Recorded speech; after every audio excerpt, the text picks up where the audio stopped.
অভিভাৱক মন্ত্ৰী অসম চৰকাৰৰ মাননীয় শিক্ষা ভৈয়াম জনজাতীয় পিছপৰা শ্ৰেণী অসমৰ জনপ্ৰিয় মুখ্যমন্ত্ৰী ডক্টৰ হিমন্ত বিশ্ব শৰ্মা ডাঙৰীয়া মোৰ সতীৰ্থ মন্ত্ৰী শ্ৰীযুত চৈধ্যটা মাহত 1,10,000 প্ৰধানমন্ত্ৰী আৱাস যোজনা ঘৰ সম্পূৰ্ণ কৰিবলৈ সক্ষম হৈছে জল জীৱন মিছনত 90% পানী যোগান হাউচ হোল্ড পানী কানেকশ্যন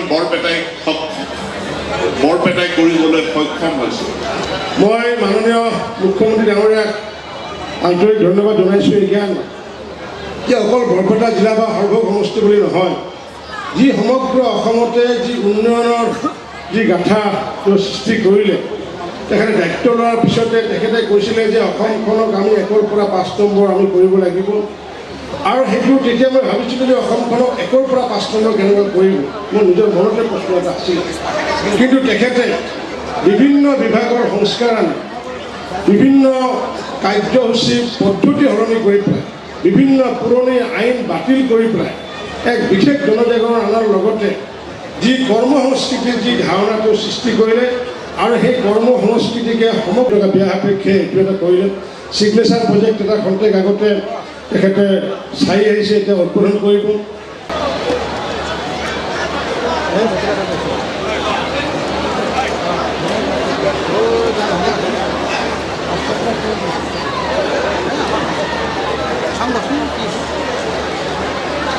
অটল বিহাৰী বাজপেয়ীদেৱৰ নিৰ্বাচিত কবিতাৰ অসমীয়া অনুবাদ উন্মোচন কৰিছে মাননীয় মুখ্যমন্ত্ৰী বৰপেটা ৰোডৰ এই উৰণীয়া সেতুখনে বৰপেটা ৰোডৰ বহুদিনীয়া সমস্যা দূৰ কৰিব এই উৰণীয়া সেতুখন নিৰ্মাণৰ বাবে 2011 চনৰ পৰাই মন্ত্ৰী ৰঞ্জিত দাস ডাঙৰীয়াই প্ৰচেষ্টা হাতত লৈ আছিল আজি আমাৰ বাবে সৌভাগ্য যে আজিৰ এই সুন্দৰ দিনটোতে এই উৰণীয়া সেতুখন উদ্বোধন হ'ল মোৰ সৌভাগ্য হ'ল অসমৰ সাংবাদিক জগতৰ এগৰাকী পথিত যশা পুৰুষ শ্ৰী GL আগৰৱালা ডাঙৰীয়াৰো প্ৰতিমূৰ্তি এটা আজি আমি বৰপেটা ৰোডত শুভ উদ্বোধন কৰাৰ সৌভাগ্য লাভ কৰিলোঁ শ্ৰদ্ধাৰ ৰাইজ আজি আমি জিলাখনত আৰু কেইটামান নতুন কাম হাতত লৈছোঁ আপোনালোকে জানে যে বৰপেটাত মেডিকেল কলেজ হ'ল আৰু কলগেছিয়াত আমাৰ জিলা হস্পিটাল হ'ল অসমত দুখনকৈ মেডিকেল কলেজ আৰু জিলা থকাৰ পিছতো আজি আমি 108 কোটি টকা খৰচ কৰি সৰুক্ষেত্ৰীত আৰু এখন জিলা হস্পিটাল নিৰ্মাণৰ বাবে আজি আমি ইয়াত আধাৰশিলা স্থাপন কৰিছোঁ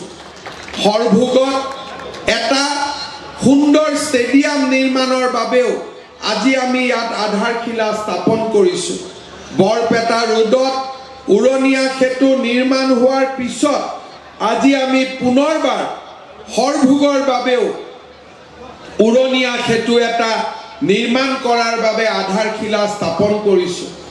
আমাৰ বৰপেটা জিলাৰ সদৰ বৰপেটাৰ আৱৰ্ত ভৱনৰ অৱস্থা সঁচাকৈয়ে দুখ লগা আছিল আজি আমি এটা সুন্দৰ নতুন আধাৰশিলা বৰপেটাৰ আৱৰ্ত ভৱনৰ আমি ইয়াত স্থাপন কৰিছোঁ 14 কোটি টকা ব্যয় কৰি এটা সুন্দৰ আৱৰ্ত ভৱন হ'ব তাৰ উপৰি মুখ্যমন্ত্ৰীৰ উন্নত পকীপথ আঁচনি মুখ্যমন্ত্ৰীৰ পকীপথ নিৰ্মাণ আঁচনি আৰু মুখ্যমন্ত্ৰীৰ নগৰীয়া পথ নিৰ্মাণ আঁচনিটো আমি বহুকেইটা ৰাস্তাৰ আজি আমি আধাৰশিলা স্থাপন কৰিছোঁ আপোনালোকক জনাবলৈ পাই ভাল পাইছোঁ যে কেইদিনমানৰ ভিতৰতে আমি বৰপেটাৰ শৈক্ষিক উন্নয়নৰ বাবেও কেইটামান গুৰুত্বপূৰ্ণ পদক্ষেপ ল'ব খুজিছোঁ